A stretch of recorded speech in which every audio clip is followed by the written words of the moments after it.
Welcome back friends to the GS platform YouTube channel. दोस्तों आज है 29 जनवरी और 29 जनवरी की करंट अफेयर में जितने भी इंपॉर्टेंट क्वेश्चन बनेंगे इस वीडियो में हम लोग देखेंगे। और अगर आप इस चैनल पर नए हैं तो चैनल को इस तरह से सब्सक्राइब कर लीजिए और पास वाले बेल आइकन को प्रेस कर दीजिए जिससे आपको नई वीडियो का नोटिफिकेशन मिलता रहे। और अगर आप आज की वीडियो की पीडीएफ को डाउनलोड करना चाहते हैं तो इस वीडियो के डिस्क्रिप्शन बॉक्स में जाइए और वहाँ पर पीडीएफ लिंक पर क्लिक करके उसको डाउनलोड कर सकते हैं। इस वीडियो की पीडीएफ को आप हमारे टेलीग्राम ग्रुप से भी डाउनलोड कर सकते हैं। टेलीग्राम ग्रुप की लिंक वीडियो के डिस्क्रिप्शन बॉक्स में दी गई है, तो उस पर क्लिक करके आप इस पीडीएफ को डाउनलोड कर सकते हैं। वीडियो के लास्ट में आपसे करंट अफेयर की कुछ का क्वेश्चन पूछा जाएगा जिसका आंसर आपको कमेंट बॉक्स में देना होगा। तो वीडियो शुरू करने से पहले मैं आपको बता दूं, अगर आप इस वीडियो को फेसबुक पर देख रहे हैं तो फेसबुक पेज को लाइक करना और फॉलो करना ना भूलें। तो चलिए शुरू करते हैं आज की वीडियो।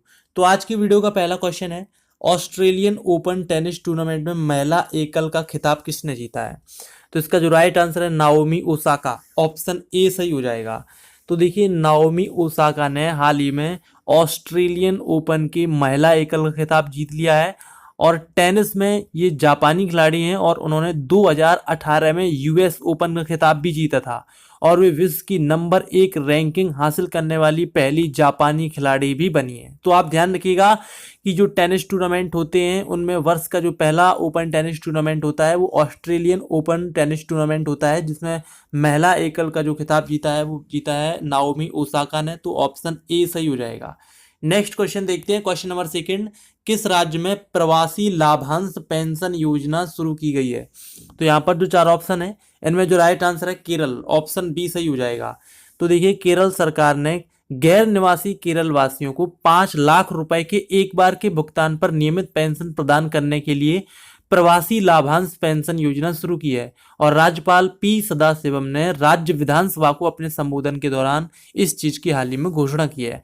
मैं आपको बता दूं कि दुनिया भर में केरल से 2.1 मिलियन प्रवासी हैं और एक अनिवासी केरल के नागरिक को 3 वर्ष के लिए भुगतान की गई पूरी 6 किस्तों में 5 लाख रुपए से 50 लाख रुपए तक की राशि का निवेश इसमें कर सकता है। राइट, यहाँ पर देखिए केरल की बात की गई तो आपको केरल के बारे में पता होना चाहिए।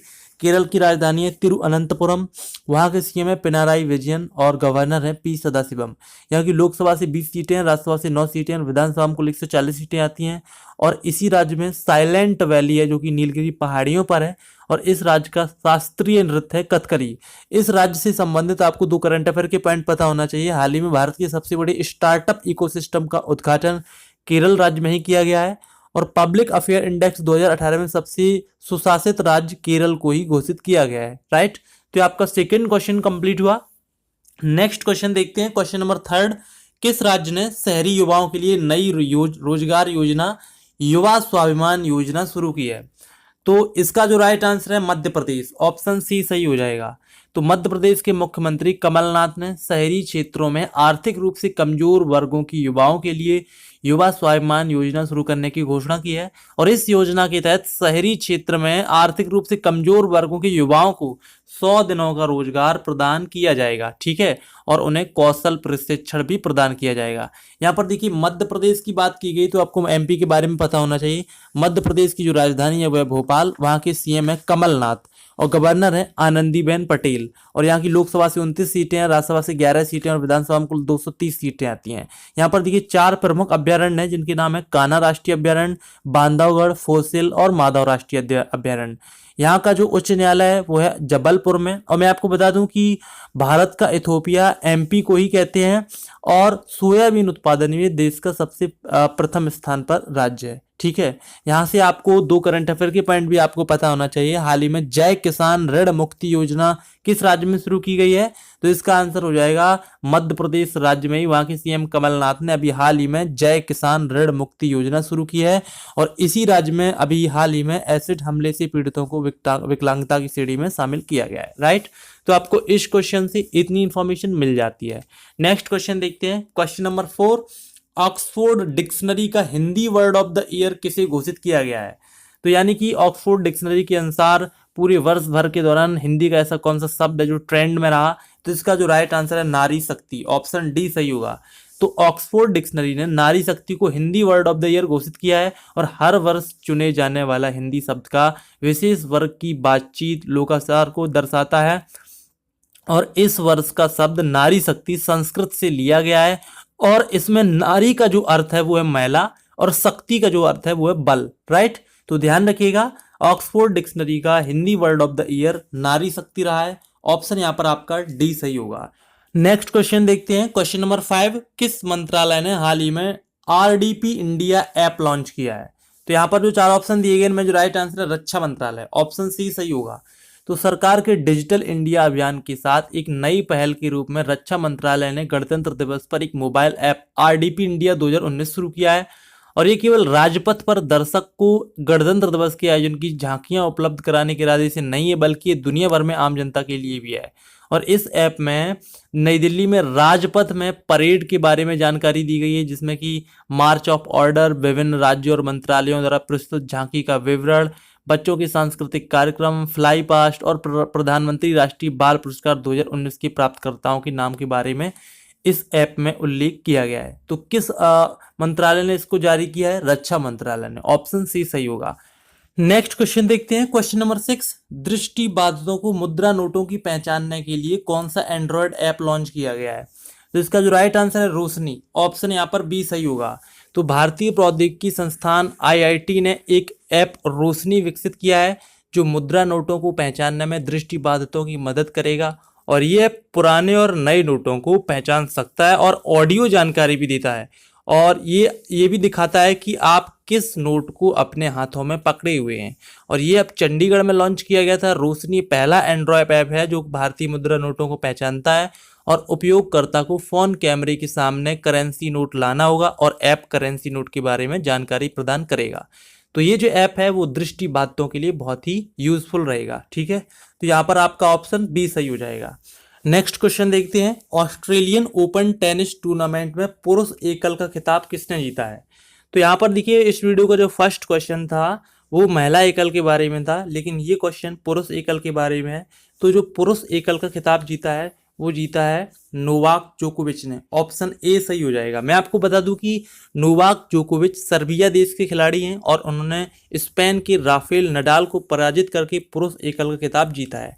यहाँ पर मैं आपको बताना चाहूँगा कि ऑस्ट्रेलियाई ओपन ऑस्ट्रेलिया के मेलबर्न में प्रतिवर्ष आयोजित एक टेनिस टूर्नामेंट है और ये सर्वप्रथम 1905 में आयोजित किया गया था। और इस टूर्नामेंट का जो कालक्रम है ये वर्ष की 4 ग्रैंड स्लैम टेनिस प्रतिस्पर्धाओं में सबसे पहला है। और जो अन्य तीन जो फ्रेंच ओपन, विंबलडन ओपन और यूएस ओपन टेनिस टूर्नामेंट हैं। और इस बार की बात करें तो 2019 में ये जो ऑस्ट्रेलियन ओपन टूर्नामेंट है वो 107वां ऑस्ट्रेलियन ओपन टूर्नामेंट है। और ये टूर्नामेंट इंटरनेशनल टेनिस फेडरेशन यानी कि ITF द्वारा चलाया जाता है। यहाँ पर आपको ये भी पता होना चाहिए कि ऑस्ट्रेलियाई ओपन में पुरुष डबल्स का खिताब किसने जीता है? तो वो जीता है पियरे ह्यूजेस हर्बर्ट और निकोलस माहुत ने। महिला डबल्स की बात करें तो समांथा स्टोरसुस और झांग सुआई जो कि चीन की हैं, उन्होंने महिला डबल्स का खिताब जीता है, ठीक है। तो आपका 7वां क्वेश्चन कंप्लीट हुआ। नेक्स्ट क्वेश्चन देखते हैं, क्वेश्चन नंबर 8, हाल ही में इंडोनेशिया मास्टर्स बैडमिंटन 2019 में महिला एकल का खिताब किसने जीता है? तो यहाँ पर जो 4 ऑप्शन दिए गए हैं इनमें जो राइट आंसर है महिला एकल का खिताब भारत की साइना नेहवाल ने जीता है, तो ऑप्शन बी सही होगा। मैं आपको बता दूं कि साइना नेहवाल ने स्पेन की कैरोलिना मारिन को पराजित करके ये खिताब जीता है। अब आपको पता होना चाहिए कि इंडोनेशिया मास्टर्स जो है वो आधिकारिक तौर पर इंडोनेशिया मास्टर्स 2019 एक बैडमिंटन टूर्नामेंट है जो इंडोनेशिया के इस्तूरा गेलेरा बिल्ड कार्गो में आयोजित किया जाता है और इसकी कुल विजेता राशि $3,50,000 है। और मैं आपको बताना चाहूँगा कि इसमें भारत की साइना नेहवाल ने 3 बार की विश्व चैंपियंस कैरोलिना मारिन को पैर की चोट के कारण फाइनल की रेस से बाहर करने के बाद अपना पहला इंडोनेशिया मास्टर्स खिताब जीत लिया है, राइट। यहाँ पर आपको पता होना चाहिए कि इसमें पुरुष एकल का खिताब किसने जीता है? तो डेनमार्क के एंडर्स एंटोनसेन ने जापान के केंटो मोमोता को पराजित करके इसमें पुरुष एकल का खिताब जीता है। पुरुष डबल्स की बात करें तो इसमें इंडोनेशिया के एम फर्नांडी गिदोन और केविन संजया जो कि इंडोनेशिया के ही हैं, उन्होंने पुरुष डबल्स का खिताब जीता है। जबकि महिला डबल्स की बात करें तो महिला डबल्स का खिताब जापान की मिसाकी मुत्सुओ और जापान की अयाका ताकाहाशी ने जीता है, राइट। तो आपका 8th क्वेश्चन कंप्लीट हुआ। नेक्स्ट क्वेश्चन देखते हैं, क्वेश्चन नंबर 9, भारत की सबसे तेज चलने वाली किस स्वदेशी ट्रेन का नाम बदलकर अब वंदे मातरम एक्सप्रेस रख दिया गया है? तो इसका जो राइट आंसर है ट्रेन 18, ऑप्शन ए सही होगा। तो दिल्ली से वाराणसी तक चलने वाली भारत की सबसे तेज स्वदेशी ट्रेन का नाम वंदे भारत एक्सप्रेस रखा गया है और इसका पिछला नाम ट्रेन 18 था और नया नाम आम जनता के सुझाव लेने के बाद दिया गया है। और ये भारतीय इंजीनियरों द्वारा 18 महीने की अवधि में पूरी तरह से भारत में निर्मित एक ट्रेन है और एक उदाहरण है कि ये मेक इंडिया के तहत विश्व स्तरीय ट्रेन बनाया जाना संभव है। और 16 कोच वाली ट्रेन को इंटीग्रल कोच फैक्ट्री चेन्नई द्वारा बनाया गया है और ये दूरी 8 घंटे में तय करती है और देश का पहला ये लोकोमोटिव रहित ट्रेन है। यहाँ पर आपको 2 पॉइंट पता होना चाहिए। भारत के वर्तमान में रेल मंत्री कौन है, तो वे हैं पीयूष गोयल। और स्वतंत्र भारत के पहले रेल मंत्री कौन थे, उनका नाम था जॉन मथाई, राइट। तो आपका 9th क्वेश्चन कंप्लीट हुआ। नेक्स्ट क्वेश्चन देखते हैं, क्वेश्चन नंबर 10। भारत के किस खिलाड़ी ने ऑस्ट्रेलिया में न्यू साउथ वेल्स पुरुष एमेच्योर गोल्फ चैंपियनशिप जीती है, तो इसका जो राइट आंसर है कार्तिक शर्मा, ऑप्शन सी सही होगा। तो भारत के कार्तिक शर्मा ने ऑस्ट्रेलिया में न्यू साउथ वेल्स पुरुष एमेच्योर गोल्फ चैंपियनशिप जीती है और कार्तिक गुड़गांव से हैं और उन्होंने चैंपियन बनने के लिए निर्धारित 36 होल के फाइनल में ऑस्ट्रेलिया के नाथन बारबेरी पर जीत दर्ज की। उन्हें ऑस्ट्रेलिया में 3 प्रतिस्पर्धाओं के लिए भारतीय गोल्फ संघ का प्रतिनिधि चुना गया था। इससे पहले कार्तिक ने भारतीय गोल्फ संघ western India mature golf championship 2018 भी जीती है। ठीक है, तो ध्यान रखिएगा, इस क्वेश्चन का आंसर ऑप्शन सी सही होगा। नेक्स्ट क्वेश्चन देखते हैं, क्वेश्चन नंबर 11। तमिलनाडु के मदुरै में एक नए एम्स का शिलान्यास हाल ही में किसने किया है, तो इसका जो राइट आंसर है प्रधानमंत्री नरेंद्र मोदी ने, ऑप्शन बी सही होगा। तो देखिए, प्रधानमंत्री नरेंद्र मोदी ने तमिलनाडु के मदुरै में अखिल भारतीय आयुर्विज्ञान संस्थान एम्स का शिलान्यास किया है। उन्होंने वीडियो कॉन्फ्रेंसिंग के माध्यम से मदुरै के राजाजी मेडिकल कॉलेज और तंजावुर और तिरुनेलवेली मेडिकल कॉलेजों के सुपर स्पेशली ब्लॉक का भी उद्घाटन किया। और प्रधानमंत्री ने 1 दर्जन पोस्ट ऑफिस पासपोर्ट सेवा केंद्र भी राष्ट्र को समर्पित किए। और केरल में प्रधानमंत्री ने भारत पेट्रोलियम कॉर्पोरेशन लिमिटेड का एकीकृत रिफाइनरी विस्तार परिसर राष्ट्र को समर्पित करने के लिए एक पट्टिका का भी अनावरण किया।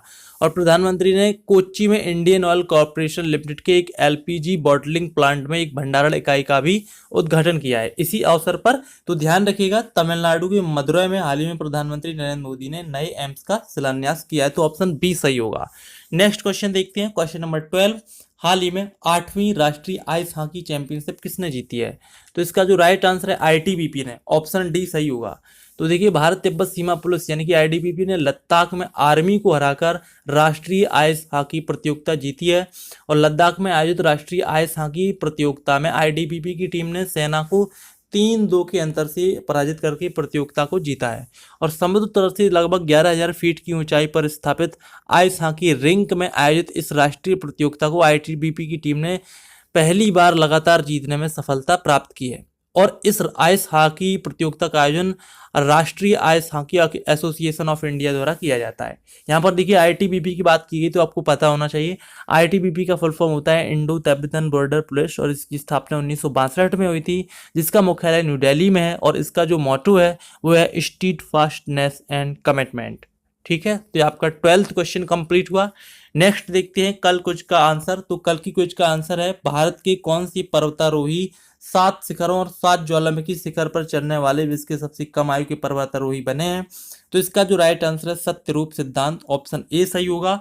और आज की क्विज का सवाल है, कौन सा देश ऑस्ट्रेलिया में सभी प्रारूप में द्विपक्षीय श्रृंखला जीतने वाली पहली मेहमान क्रिकेट टीम बनी है, तो यहाँ पर 4 ऑप्शन दिए गए हैं, option A England, option B Pakistan, option C Bharat या फिर इनमें से कोई नहीं। तो अगर आपको इस क्वेश्चन का आंसर आता है तो वीडियो के कमेंट बॉक्स में जाइए और इसका आंसर जरूर दीजिए। और अगर आपको वीडियो पसंद आए तो प्लीज़ वीडियो को लाइक जरूर कीजिए और लाइक करने के बाद अपने किसी फेसबुक या व्हाट्सएप के एजुकेशनल ग्रुप में शेयर जरूर कीजिए। और अगर आपने अभी तक हमारे टेलीग्राम ग्रुप को ज्वाइन नहीं किया तो वीडियो के डिस्क्रिप्शन बॉक्स में इसकी लिंक दी गई है। और अगर आपने अभी तक current affair hard test 2 video नहीं देखा है तो एंड स्क्रीन में इसकी लिंक दी गई है, इस पर क्लिक करके आप इस वीडियो को जरूर देखिए। तो मिलते हैं नेक्स्ट वीडियो में, तब तक के लिए नमस्कार।